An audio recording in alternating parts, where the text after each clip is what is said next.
Coming to the history of otosclerosis, as I told you, people have been fascinated by conductive hearing loss for a very long time, and it was in 1704 that Valsalva first discovered stapes ankylosis as a cause of deafness.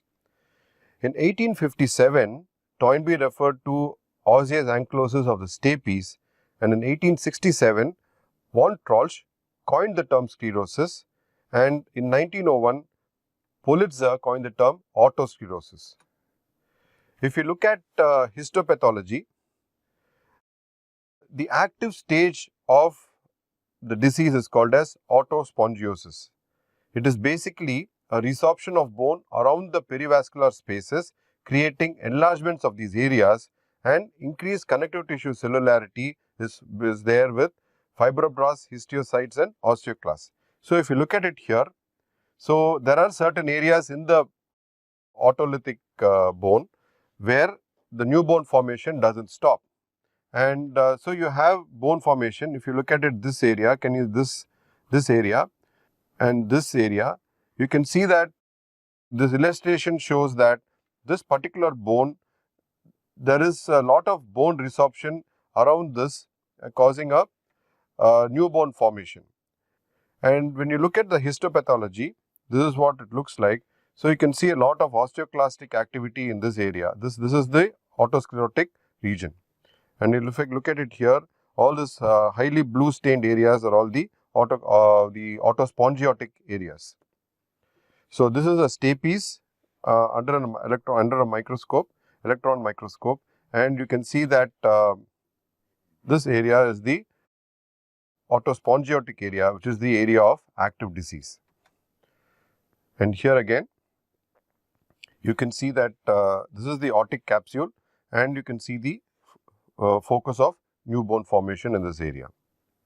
So what happens is, you have new bone formation which usually stops at the time of birth, continuing, and it usually affects certain areas of the otic capsule.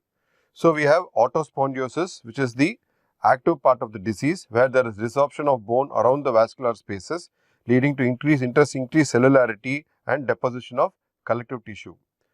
This leads to the formation of immature woven bone, which is deposited in these areas, and leading to thickening of structures and sclerosis or dense mineralized bone.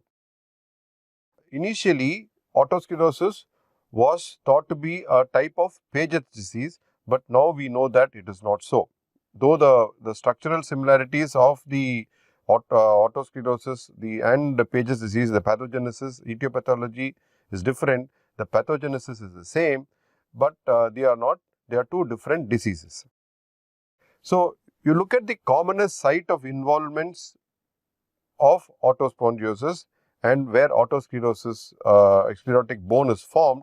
The commonest is anterior to the oval window at 96%, around the round window niche here at around 30%, posterior to the oval window at around 12%, and around the cochlea around 12%, and the posterior anterior wall of the internal acoustic canal at 5%, and around the semicircular canal at around 2.4%. So, the otosclerotic area not only occurs around the stapes, but in some patients can also occur in other areas. This we have to know when we are looking at a patient with otosclerosis and preparing them for surgery, because when we are operating, we might find that there are otosclerotic areas in other areas also. So, these are different types of the distribution of otosclerotic bone. The commonest is the anterior focus, then we have the posterior focus. This is the stapes and this is the foot plate. So, we have the anterior focus, the posterior focus, then there is the circumferential disease which is covering the stapes, the foot plate completely. Then we have a biscuit type otosclerosis and an obliterative otosclerosis. Why these are important is because when we are operating for otosclerosis, when you are performing a stapedectomy for otosclerosis, these play an important part in determining the outcome of surgery and also how much of dissection which needs to be done before we perform a piston placement.